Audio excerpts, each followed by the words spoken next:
Welcome to the CEO Crowd Show. It's your host and coach, Rebecca, and this show is for you if you're being told to slow down, but you don't have the time and you just want to know what you're going to learn from slowing down so you can integrate it now and not have to give up any of the things that you're doing.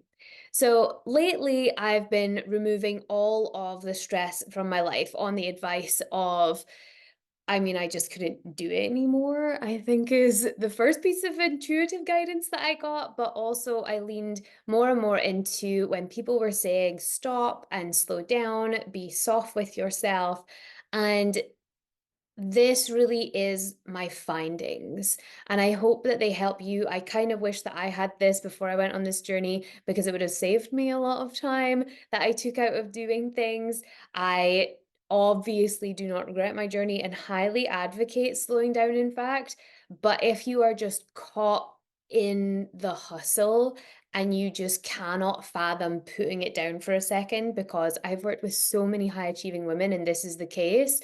It's like, if I slow down, then what will happen? Perfect journaling prompt for you. Because we seem to think that our relationships will all go to shit, our businesses will stop making money, and just the world is going to crumble. You have become Chicken Little and the sky is falling. Rarely do any of those things happen, but that might genuinely be the fears that you have. So instead of telling you what everyone else is telling you, that slow down, which I still do recommend, but instead of telling you just to do that, I also want to give you a few things to consider before hitting the brakes if you choose to do it. So here are three of the things I really kind of wish that I knew. And the first is all in, all out doesn't work, period. So even for the people that are saying, stop, slow down, take time off, burning it all down to then take a week off is not going to help, because you're going to then experience this massive like guilt and shame and drama that your brain has created because everything essentially has just been burnt to the ground. So instead of fully hitting the brakes and being like, I'm going to take the 2 weeks off, and then your body inevitably gets sick because it's been holding on to the stress for a really long time. So if you're someone that when you go on holiday, you always get sick, this, my friend, is for you. Instead of having to go through that, what if you just gave up all in or all out? I'm very much an all in or all out person. So I understand if you're that way too, how hard this is. But this start stop energy, it burns more energy than it gives you back. So staying consistent, and I know that's very overused, and like if you're having some kind of dramatic response to even the word consistency, I understand because it is really overused. But staying consistent is really key, which leads us to the second thing that I think you've got to know is consistency only works if it's in alignment with what you want to do. So if you're trying to stay consistent across the board in everything, and people are like, slow down, slow down, slow down, you're doing too much, it's probably because you're actually being consistent in a lot of the wrong things for you. And this is not because you're wrong or bad. This is just because things go on our plates and we listen to this one guru who says you need an email list, and then you listen to another one that says you need to run a challenge, then you listen to another one that says, please dear lord, run weekly events or you're going to fail at everything. And then you get another one that says you should be running the course, the other one that says you should be doing one-to-one, the other one that says offer VIP days. And it's so much, and you're trying to do it all while also working on being consistent every day, showing up on your social media, and then also doing your weekly podcast or YouTube channel or both. This is why people say stop. This is why. Because if you're trying to be consistent in all of these things, it's too much. And especially if you're at the beginning and those things that you're doing aren't directly correlational to sales, then you're going to burn out faster than everybody else because you're not going to see any reward. So you might be in a place where you're not seeing reward. And even if you are seeing reward, it's not worth it anymore. because you're actually being consistent in so many things that you don't enjoy. Now you're burning. So while you may be going up against the advice of the business gurus, potentially even your personal coach, I've known people that have done this. I haven't personally done this. I am an impeccable student. I just do what I'm told, if I'm being honest. So when they tell me to stop and slow down, I just do it. I'm very much a rule follower. I'm working on my conditioning. But if you have to go up against your personal coach potentially, maybe it's something that you're concerned will like shake up yourself and your partner's relationship or your relationship with your parents. This is one that gets people, and we don't talk about it enough. You have to realize that you have to come first. And again, this is very much that you have to put your oxygen mask on first. And it's oversaid, but this is genuinely what you find when you slow down is all of these things that people are saying make complete sense. So then if you have decided, okay, I'm not going to be all in, all out anymore. I am going to stay consistent in the things that genuinely bring me joy or give me a result that I really, really like. Cool. Then we have to think about putting yourself first. So let me tell you something that you already know. You have to give up some things because they're hurting you. And I mean hurt in a very broad sense. And this could be, this is something as simple as what it looked like in my life was I really wanted to go back to CrossFit. If you've been here for any length of time, you'll know that I do CrossFit. I do CrossFit 3 times a week. My body doesn't like to do it very many more times. I can do 4 if there's a Saturday workout. My friends are going, that looks really fun, but there is inevitably a give and take in that one of those sessions will have to be much lighter than the others because my body's just like, no, I'm gonna hurt all the time after this for the next 2 days until you go to your next session. It's just ridiculous. So for me, I had to give up this idea that I should be doing CrossFit 5 times a week and then also doing the Saturday session if we were in town and available and our friends were going and all the things. I kind of had to give that up and say 3 times is awesome, 4 times huge bonus if it gives me community and pure joy and connection. So I really had to give up some things to put myself first. Now, logically, I was like, I don't want to give up more CrossFit. I want to be fit and I want to be ripped and I want to get my toes to bar, which I did literally on my birthday. I'm just saying, if anyone's into CrossFit, they'll know that's a big deal. So instead of being in this place of, I have to, I have to, I have to, I actually thought, well, how can I be consistent? Because you can't be consistent in something that just wrecks your body for days. You don't want to be consistent in it then. You don't want to go. You don't want to wake up. Trust me, I don't want to wake up at 5 a.m. if my body hurts to go to another CrossFit session that's going to make my body hurt. So sometimes you have to give up some of those things that are genuinely hurting you. They could be hurting you physically, but they could also be hurting you emotionally. I want to give you an example from a woman I worked with at the very beginning of my coaching online career. So this is maybe 2, 3 years ago now. And before that, I was in careers guidance for 7 years. But I came into this kind of online world and I was working with a woman and she was the carer for her mom. And there was just so much that she wanted to achieve, and she couldn't based on time constraints and stress of caring for an elderly person. There was so much that went into that, and I wanna be very understanding when I have this conversation because I know a lot of people look after their elderly parents and nobody talks about it. Nobody talks about how hard it is to be a carer. I can't even fathom, I can't even imagine it. So if you are supporting an elderly parent, like, yes, snaps for you. Good job, you're crushing it. You don't get enough thanks. But something that she did that we integrated was getting some extra family support. So her sister would come into town for a few days at a time every other month. This was not regular. It wasn't every week, it wasn't every month, it was every other month just to give her a few days off with her partner and her child.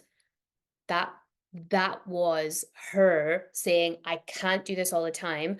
I need help. So it wasn't something she necessarily wanted to do. It wasn't something our sister was necessarily excited about. So we have to understand that sometimes putting ourselves first will disrupt other people. Example, my husband literally has just gone to the gym right now and I'm not with him. And total bummer for him because the gym's way more awesome when I'm there, obviously. But he still wants to go. I don't have to. We have to make decisions for ourselves. In this specific scenario, myself and my husband, he's making a decision for him. I'm making a decision for me. Beautiful. We love this. And that's kind of what I'm instilling in you is what would it look like if you made some decisions for yourself? What would it look like if you asked your partner to take the kids to baseball? What would it look like if you said, no, I don't want to go to that family party at the weekend because actually I want to stay home just by myself? What would those things look like? And you will get inevitably pushback, and this is why people don't do it. But the thing is that everyone's telling you to slow down, but no one's okay when it involves them, right? So we have to kind of flip it on its head and think, what does slowing down look like for me? What are the things that I genuinely want to slow down with? I want to stop doing things I don't want to go to, things I want to say no to, and other things I want to say yes to. And this kind of leads us on to the one thing that I don't know that I can bypass by just saying it to you, because all of these things you've probably heard before. I don't think I can bypass this. I don't know if there's a way I can give it to you, but I'm gonna try, is the awareness that a slowdown gives you all the energy for a rebirth, for the new energy to actually do more than before. But because it's in alignment, because it feels good, because it feels exciting, then you're so willing to do it that it doesn't become more to do. It doesn't become more work. You just figure it out. And I was reading a book this morning. I was reading The Obstacles the Way by Ryan Holiday. If anyone's ever read it, it took me so long to be able to read this book. I've picked this book up like 10 times, never been able to read it. And I just picked it up a few weeks ago and I'm literally reading like one chapter and digesting. And something that it highlighted this morning was this kind of era of complaining that's come into the world now because people didn't used to complain because they didn't really have any other option. And while I think there are many things missing in the context of that, I think there is a part of it that is true is when you're just going and you're doing it, you don't actually see things as obstacles. You see them, or if you do see them as obstacles, you see it as like a hurdle you can jump over. It's like a competition, it's excitement, it's fun, it's joy, instead of it being like, oh, I have to go and do that thing for my business. I have to do 10 reach outs today. I have to post on social media. Instead of it being like this dramatic, draining energy, it becomes really, really exciting. And sometimes we have to shake up the ways that we do things to allow that to happen. And that is genuinely what comes from slowing down in stillness.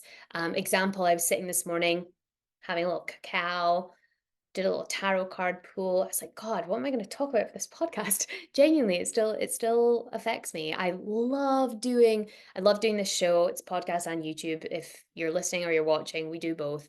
And I love doing it. And I just thought to myself, intuitively, what do I want to say? And all of this information has just come out of that stillness of this morning and just realizing, like, gosh, I remember a few months ago where I was so adamant I couldn't stop. I had to keep going. I had to keep building. I had to keep scaling. And it felt like it had to be hard. What if it just wasn't hard? And these are the thoughts that pop in when there's stillness and when there is that slowing down. And I don't agree with just like burning it down, stopping everything, and recalibrating your entire life.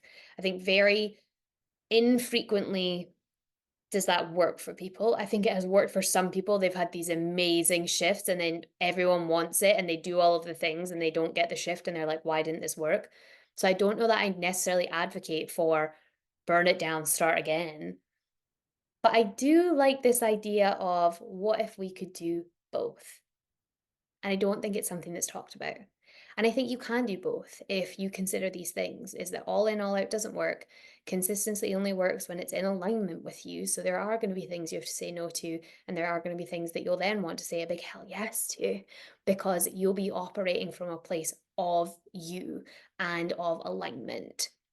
So to summarize, I want to almost summarize this in a sentence.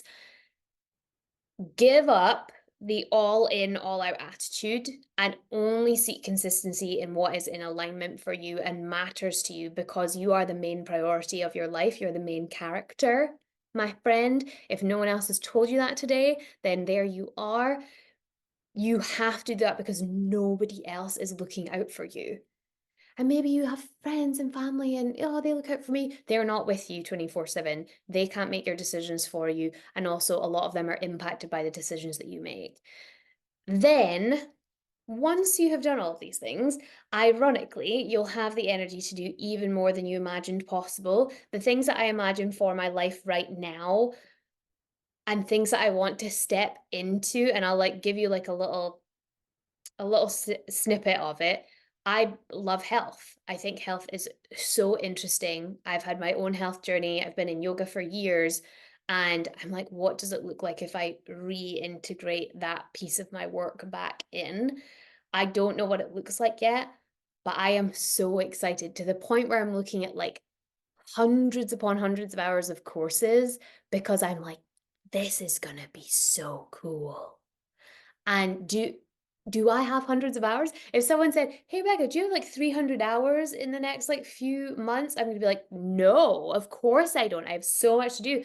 But when you're excited about it, when there's flow, when there's energy, that energy that you've actually gotten from the slowing down and the cutting out of the things that just weren't aligned with you, mm, it gives you so much drive. Like I believe it's the closest to Dharma that I've ever been. And Dharma is like a word for life's purpose, essentially. So that is our discussion today on things that you learn from slowing down. And maybe you don't have to slow down to the degree that you think. Maybe integrating a few things that you've heard today, work on the inspiration that you've had, intuitive little nuggets where your brain's thought of something, listen to them and see what would happen if you said no, if you said yes, if you stopped doing something, if you started doing something. I think that you'll find a lot of solace in that. And speaking of solace and things that make life easier, because that's essentially what we've been speaking about today.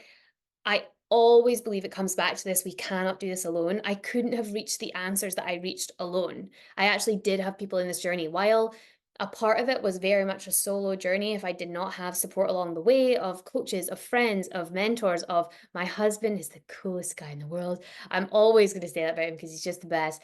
Of some of my family, if I didn't have that support, I just wouldn't have been able to come to any of these conclusions. So, speaking of making things easier and not doing it alone, come along to our weekly networking. We would love to have you. The link is in the description as always. I do believe that women are the ones that will change this world.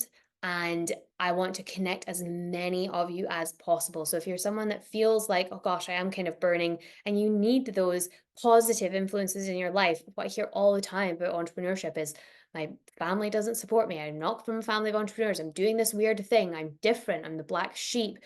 If you feel that way, all of you is welcome with us here at the CEO Crowd. So please come join us. We would love to see you. We'd love to hear about your business. We'd love to promote you to our community.